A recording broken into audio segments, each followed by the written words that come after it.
Anong storya nyo?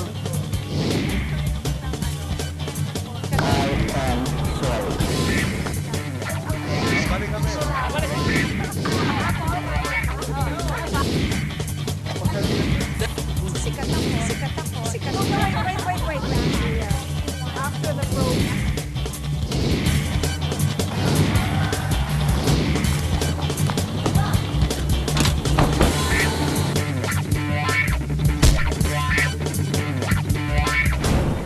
Ang mga politiko, artista at sikat na tao, huli sa akto. Dahil lahat kayo, dokumentado. Okay, anong storya natin? Si Lauren Legarda may table napkin blooper. Table napkin? Skandalo ba yan? Oh? What a scandal. Hindi naman po siya scandal. At saka si Mr. Palengke, wala daw pamalengke. Totoo kaya yung isang usapan na wala na daw.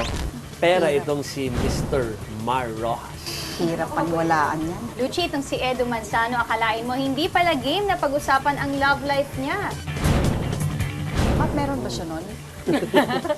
Ang campaign strategy ni Jay Sonza kakaiba. Hindi raw naniniwala sa survey si Yasser. Si Bayani Fernando magiging bastonero daw. In short, tagapalo sa puwet ng mga pasaway. Wapa. Isipan niya yun. Wapak ko. Get ready mga Vice President wannabes. O ano tong kay Lauren Legarda? Ano yan? Anong patungkol dyan? Lunchtime po, nung pinuntahan ng team natin si Senator Lauren, si Senator Villar, at si Congressman Gilbert Remulla. Habang ini-interview siya ng team natin, katabi niya si Lauren. Tapos parang di mapakali, parang may sipon si Senator Lauren. Okay. So wala ata siyang dalang tissue, walang dalang panyo. So dahil kumakain, may table napkins. Unas dito, Naloka lang po ako nung pagkatapos niyang suminga, binahid niya sa mukha niya yung table napkin na ginamit niya na. Totoo ba yan? unas doon. Si Lauren Legarda pa talaga yan? Again?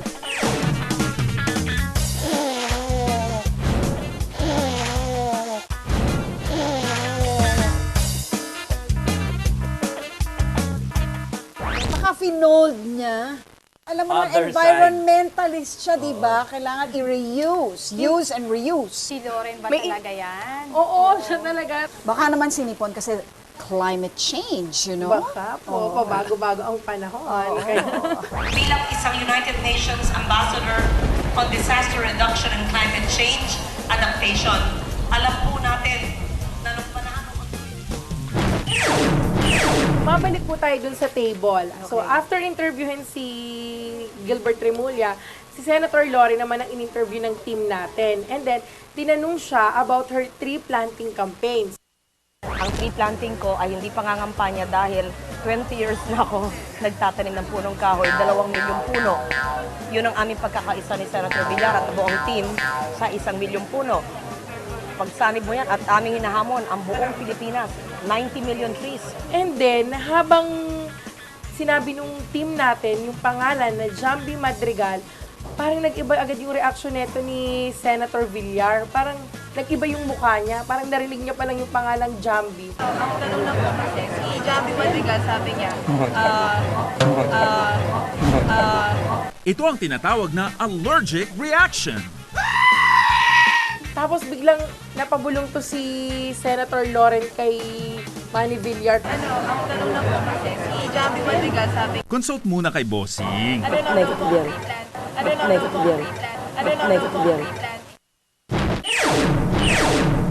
Oh, did you get Jamie's reaction? Tayo yung isang team pa natin nakakuha nung reaction ni Jamie. Oh, ano tungkol sabi? doon. Kasi merong event yung yung Church of Christ. Oo. Tapos invited si Senator Jamie. Tapos yun, tapos parang tinanong nga siya about Villar. That's his problem. Baka malis yung botox niya if he makes too many faces. Pero aminin, parang magkahawig po kayong dalawa. Ano ba yung inattenda na yun ni Jambi na sa Church of Christ? What is that? Ano to po parang in-invite daw si Senator Jambi parang mag-pray.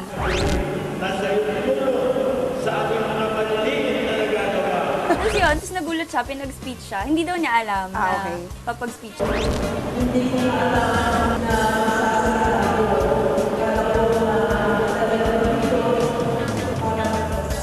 I'm sure that's a pleasant, that's a welcome thing for her to be asked to give a speech. After nung event, sinundan natin si Senator Jambi. Tapos tinanong natin siya kung totoo na magpapa-exile siya sa abroad kapag nanalo si Senator Villar as president. Sinabi niya yun? Sinabi daw niya yun. Papa-exile siya? Papa-exile. Baka naman. We're going to cover that. Yes. We have to. Susundan natin kung Saan saan man kaya? yun. That's a figure of speech, pero Alert! Alert! pag nanalo si Senator Villar, kawawa ang bayan, siguro yung buong bayan ay magiging OFW. Pagbalik ng mga Pilipino, Camellia Homes na ba yung Pilipinas? Mataling haga. Akala ko naman kaya malakas yung loob niya kasi alam niya hindi mananalo si Villar. Bulilit, bulilit, ang liit-liit. O ano naman ang balita sa mga vice presidentiables? Si Perfecto Yasay, nakausap ko sa opisina niya last week. Sabi niya, campaign niya, okay naman daw. Hindi raw siya naniniwala kasi sa survey. At alam namin na yung mga lumalabas sa surveys ay hindi validated by the responses ng mga tao sa survey, sa on-the-field campaigns namin. Bakit hindi siya naniniwala? Kasi medyo mahal daw ang halaga ng survey ngayon. Oo. Alam kong kung unang-una sa lahat, kung mag-apply ka ng survey, babayad ka ng at least 3 million to 5 million. Lahat naman ng mga political parties nagpapasurvey. Hindi ka naman magpapatakbo ng kampanya nang hindi mo nalalaman kung nasaan ba ang kandidato mo. Hindi ba? Pero looking on the record po kasi, kung titingnan po yung recent SWS survey, ang rank ni Perfecto Yasay is 0.4%. Almost huli. You know, sa akin, the better question to ask about surveys is this. Nakaka-impluensya ba ang mga survey results sa boto ng taong bayan? Yan sa akin ang mas importanteng tanong dyan. Ako rin, sir, hindi naniniwala. Lalo na pag kulelat ako. Susunod, si Mar Rojas, isang tunay na LP, as in La Pera, O's? Wala naman talaga kaming pera. LP, la pera. Kay Mar Rojas, number 1 sa surveys, napag-usapan ng surveys. Ano nangyayari kay Mar ngayon? How's the campaign? Yun nga, si Mar talagang sinasabi, parang comfortable na yung lead niya. No? So, Oo baka naman. sinasabi, kumpiyansa na ba to? At hindi na niya masyadong pinapalabas yung sasabi, alas niya na si Corina. No? Hinahanap ng maraming tao sa campaign. Nasa doon si Corina at hindi na Nasaan masyado nga ba? nakikita. Does Di she ba siya ever sumasama? attend? Ang huling beses na nakita kasi sa visible talaga na nandoon sa isang kampanya ay nung kick-off pa sa Tarlac, sa simbahan. tagal na nun, Tagal-tagal na nun. Wala talaga. She doesn't join. Asan nga ba si Mrs. Palengke? So, ang unang sagot, syempre nagsushoot. Alam naman natin may isa pang programa si Corina kahit nag-lead na siya sa news, ano? Why did I even bother to ask you, Mr. Palengke? Why oh why nga ba? Nasaan na si Karina?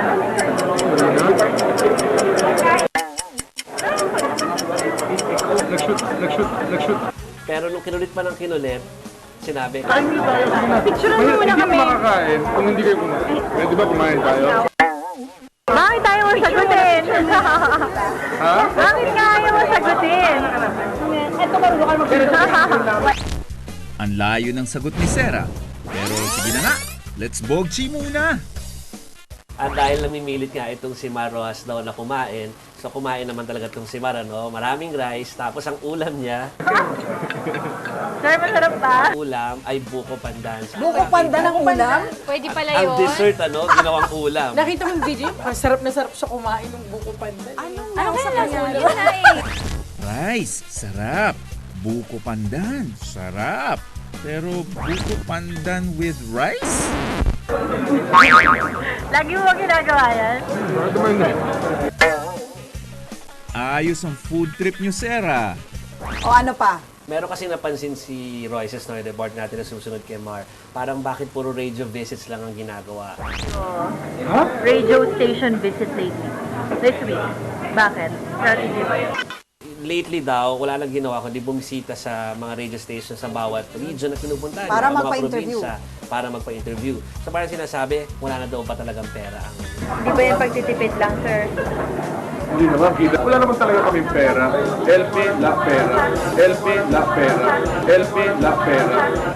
Uy, may bago na palang meaning ang LP. But that's hard to believe. Ay, hindi, nag-over na nga sila ng ads nila, di ba? Political ads on TV. So that means there's money there, no? LP La Pera. LP La Pera. LP La Pera.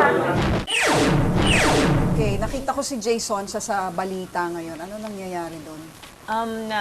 Nasundan ko po siya bago siya pumuntang Davao para sa Vice Presidential Forum. Ang campaign strategy niya raw ay lumalapit siya mismo sa tao. Hindi ako kasi wiper na politician, yung dadaan lang naka-motorcade, kaway ng gano'n. Baka naman kasi rin, para sa kanya, sa kakulangan nga rin ng pondo, mas effective talaga yung face-to-face. In areas where we've been through, yun ang sinasabi ng mga complaint ng mga tao. Para lang daw silang mga langaw na dinaanan. Kapag nag-house to house siya, advantage kasi kilala siya, lumalabas siya sa TV. And speaking of personalities lumalabas sa TV, since pareho sila ni Vice President Noli De Castro, na broadcaster before, na itanong ko kung ano kaya yung pwede niyang maging lamang kay Noli De Castro. Pound for pound ang laban. Fight! O, ano sabi? Ang sabi niya, No pun intended to Noli. I think I am more capable of doing what the Office of the Vice President would ask me to do. Oh, Diyos ko! Kaya mo ba ang pag-ibig ko? Speaking of pag-ibig, kamusta na ang love life ni Tito J? may naitanong pa ako sa love life niya in the past. O, ano? Wow. Ano ba? Gusto ko yan. Gusto ko mga ganyang romantic stories. Naitanong ko, Totoo po ba, sir, na meron daw po kayong past? Yee! Gigil! Kilig! naitanong ko, kumusta sila ni Tita Mel? We were on the air for 18 years. Ay, show lang pala. Sayang naman ang pagkakilig ko. Nakita ko konting spark sa eyes niya na nag-react na sabi niya. Tuwing na-dokumentado ba ang spark na yan? Wala i-validate, pero may nakita talaga ako. Ibig sabihin nun, anong kinalaman nun sa spark? Namimiss ba Ikaw niya? nagsabi nun, ha? Spark. Namimiss niya. Ayun nga po, sabi ko, kung ibalik ang Mel and Jay, Saka ibalik po yung Mel and Jay. Muling babalik ang tamis ng pag-ibig. Hindi na. I retired it. Ako ang nagdesisyon nun. Again. Hindi na. I retired it. Ako ang nagdesisyon nun. I was the producer of the show. Anong meron kay Bayani? Alam mo, Luchi, itong si BF minsan parang wala sa wisyo. Parang lumulutang yung isip niya. What do you mean? Pag kinakausap mo siya, ang haba ng pause. Ano po yung political will po na sinasabi po ninyo? Ang political will ay patupad yung batas ng hindi natatakot sa boto. Ano? Yun ang ano niyan. At Gamot po para sa memory gap. You like, sir? Tapos parang hindi na niya alam kung ano yung sunod na sasabihin. na ang ako ay Mariga. Senior Gomez. Kasi kung maaalala mo, itong si BF siya yung very firm sa pagsasabi na it's the presidency or nothing. And then one meeting with Dick Gordon na bago lahat, di ba? Biglang naiba yung ihip ng hangin. Pero makikita mo sa kanya na sa kabila ng pagsasakripisyo niya, nandun pa rin yung ambisyon na maging Pangulo. Sir, bakit hindi na lang po kayo tumakbong presidente? mga pangyayari, no? Mga political realities. Reality, sir? Or strategies? Ano po yung talagang ginagawa o gagawin po ninyo kung kayo manarang bilang vice president? Kami, tutuloy ko pa rin na advokasya na yan.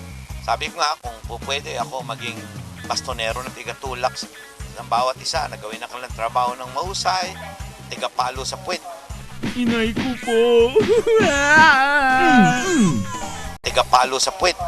Oh, ouch! Tigapalo sa puwet. Tigapalo sa puwet. Palo sa puwet. Chairman, bakit po Vice President na lang ang tinakbo ninyo? Malay mo, baka mag-walk out yung presidente sa Malacanang, presidente ka na.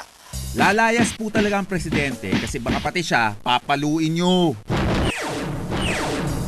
Ano sinasabi nitong si lalaking kausap na si Bayani Fernando Si pagod Bayani. dyan? Napansin niyo ba kapag umiikot siya, he's always wearing this yellow hard hat?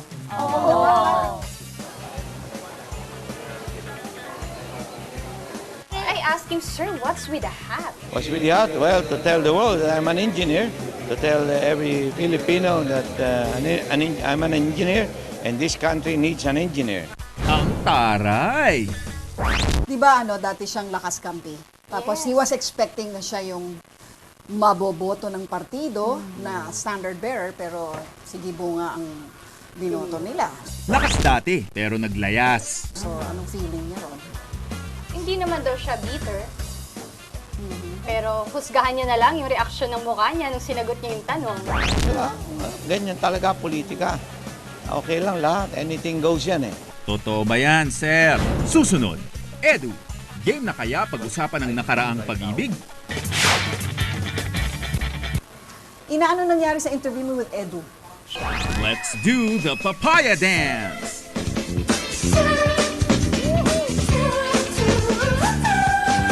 Siyempre, Lucci, tinanong ko yung tanong. What's the tanong? Ang tanong na gustong malaman ng lahat kung ano ang sagot. Kumusta naman si Pinky Web? Ang cheesy!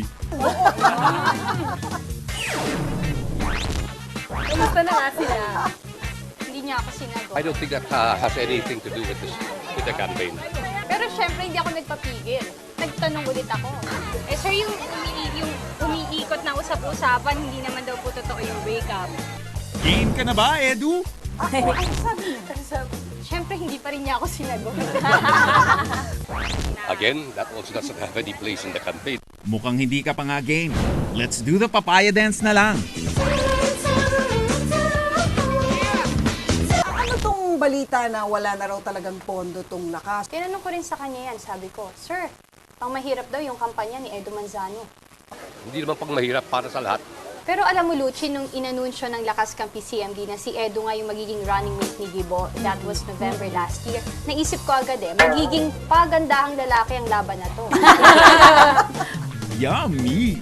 Pero sino nga ba ang mas pogi sa dalawang papa? Tinanong ko sa kanya mismo, kung sino ba sa kanila ni Gibo ang mas gwapo. Sige po! We, walang steer? Oo, number 1 yun eh. Question and answer portion, done! Balik ulit tayo sa talent portion.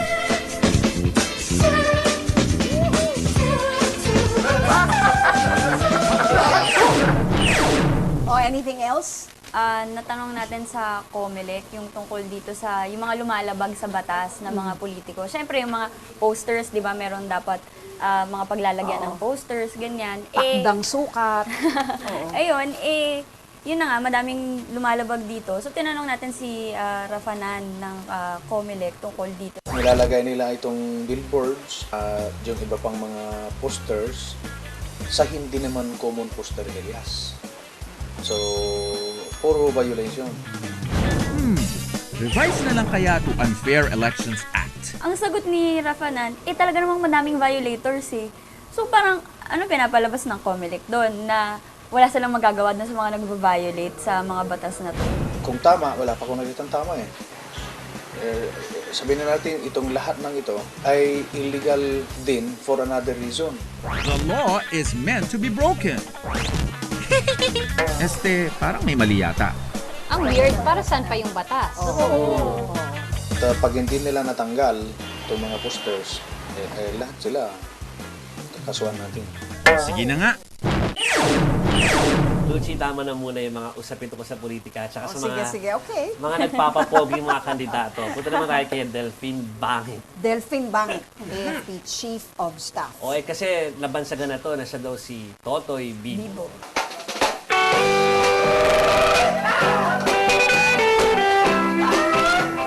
Totoy Bibo. Bibo ba Pumayag siya? ang AFP Chief na tawagin siyang Totoy Bibo? Hindi naman lahat. Mga close friends lang ang tumatawag sa akin ng ganyan tawag.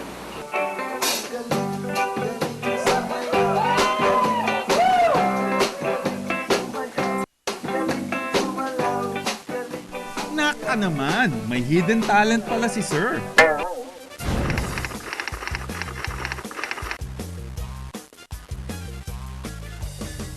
Pero noon pa ba, nung PSG pa lang ito, Chief, dun sa Malacanang, mahilig na talaga kumanta to. Pag may opportunity na magkaraoke, kakanta. So talaga mahilig kumanta. So siguro nataon lang na yun yung kinanta niya that time sa Lucena, tapos tumatak talaga.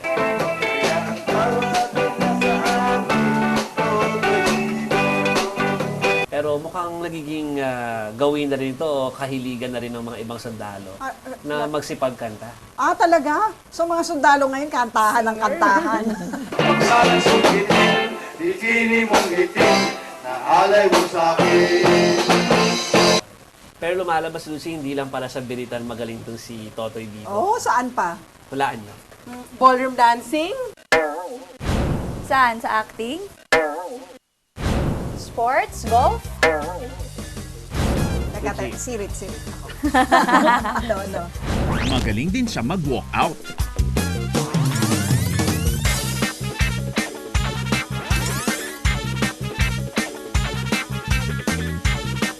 Mamadali naman talaga siya, ha, sa totoo lang. So, technically, hindi ko rin masabing nag-walk out talaga sa tingin mo. Ang mga politiko, artista at sikat na tao. Huli sa akto. Lahat ng salita at kilos, dokumentado.